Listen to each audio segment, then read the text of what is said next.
ভারতের পশ্চিমবঙ্গে হিন্দুত্ববাদীদের তাণ্ডব যেন থামছেই না। বিধানসভা নির্বাচনের ফলাফল প্রকাশের পর থেকে রাজ্যের বিভিন্ন প্রান্তে ব্যাপক সহিংসতার খবর পাওয়া যাচ্ছে। সংখ্যালঘু মুসলিমদের ঘরবাড়ি, ব্যবসা প্রতিষ্ঠান, মসজিদ, এমনকি কবরেও অগ্নিসংযোগ ও ভাঙচুর চালানোর ঘটনা ঘটছে একের পর এক।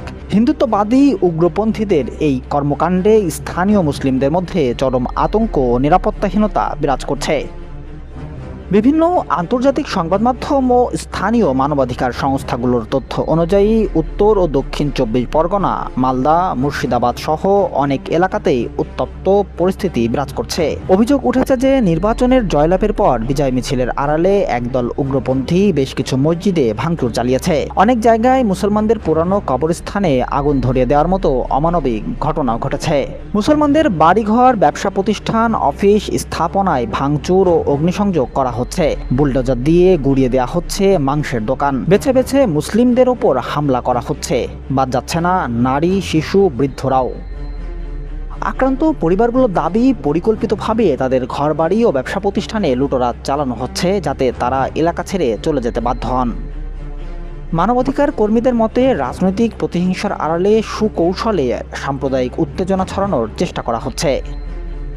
সহিংসতা দমনে রাজ্য পুলিশ ও প্রশাসন সক্রিয় হওয়ার দাবি করলেও আক্রান্তদের অভিযোগ, অনেক ক্ষেত্রে পুলিশ নীরব দর্শকের ভূমিকা পালন করছে। পরিস্থিতি নিয়ন্ত্রণে আনতে রাজ্যের মুখ্যমন্ত্রী কঠোর হুঁশিয়ারি দিলেও মাঠ পর্যায়ে হামলা থামার লক্ষণ দেখা যাচ্ছে না। বর্তমানে পশ্চিমবঙ্গের ক্ষতিগ্রস্ত এলাকাগুলোতে থমথমে পরিস্থিতি বিরাজ করছে। ইতিমধ্যেই অনেকে পরিবার ঘরবাড়ি ছেড়ে নিরাপদে আশ্রয়ে চলে গেছেন।